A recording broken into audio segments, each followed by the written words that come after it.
Un data center est un centre de données ou l'envers du décor de l'Internet que chacun utilise dans son quotidien pour accéder à sa messagerie, à des sites en ligne, à tout un tas d'applications diverses et variées telles que vous pouvez les exploiter, de la vidéo, voilà, du son, et sur lesquels, en gros, on se considère parfois comme un hôtel à serveur, où on accueille tout un tas de données qui sont ensuite disponibles sur vos smartphones, vos ordinateurs, vos téléviseurs ou tout objet connecté dont vous disposez. Aujourd'hui, on parle souvent d'une toile sur Internet. Cette toile fait qu'on doit pouvoir réaliser le plus court chemin pour accéder à une donnée. L'évolution des réseaux fait qu'aujourd'hui, on se met de plus en plus dans une logique de proximité de l'usage, proximité de l'utilisateur, car le temps de réponse, ou ce qu'on appelle la latence dans notre métier, est un élément plus qu'important. Et pour externaliser cette donnée, on ne va pas en permanence envoyer une donnée, par exemple normande, à l'autre bout de la planète, parce que ça consomme aussi énormément d'énergie. Donc la proximité permet de gagner de la réactivité, mais aussi une notion de souveraineté de cette donnée, ou savoir où se trouve la donnée, avec quel enjeu je peux y accéder. Alors aujourd'hui, ce data center est multi-connecté en fibre, voilà, puisque on accède maintenant sur des débits qui sont de plus en plus conséquents, donc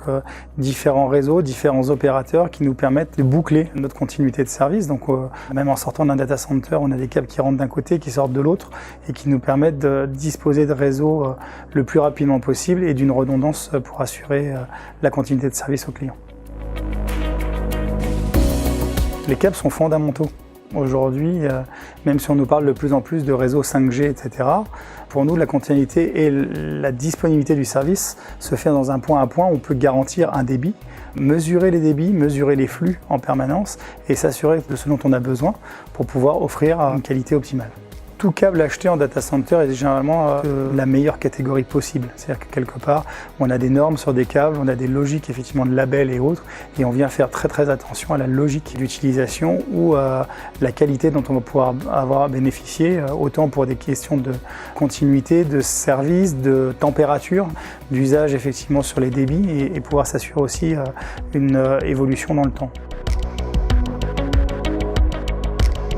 L'enjeu de la donnée est énorme puisque quelque part, comme je vous le disais, tout le monde accède aujourd'hui à la donnée, quel que soit l'outil électronique dont il dispose. Ces outils consomment énormément d'énergie. Si on prend ne serait-ce que la France, on est aujourd'hui quasiment à 7% de la consommation électrique française pour gérer le numérique. On nous parle aujourd'hui d'intelligence artificielle, on nous parle de transhumanisme, d'objets connectés, de tout un tas de services qui continuent à se démultiplier. Et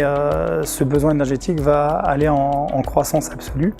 Dans ce cadre, il faut trouver de nouveaux modèles, de nouvelles solutions pour pouvoir conserver un élément qui va faire sens, c'est mettre le numérique au service de l'humain. On a besoin d'optimiser la consommation, donc aujourd'hui nous on produit notre énergie en partie dans ce data center en stockant de l'énergie photovoltaïque dans des batteries de véhicules électriques de seconde vie qui ensuite sont utilisées pour pouvoir alimenter les serveurs. Les câbles sont les éléments fondamentaux, c'est-à-dire que quelque part, pour chaque personne qui vient visiter ou évaluer effectivement une logique de data center et qui regarde, il va avoir chez nous des kilomètres de câbles, des kilomètres de fibres, des kilomètres d'éléments qui passent effectivement dans des goulottes, dans des chemins de câbles et autres, et où on va surveiller effectivement avec beaucoup d'attention leur mode de fonctionnement, leur durée, leur longévité, la manière dont ils chauffent pour les câbles électriques notamment et autres, et s'assurer que le service puisse être optimal toujours 7 jours sur 7, 24 heures sur 24, puisque c'est un service critique qui ne doit jamais s'arrêter.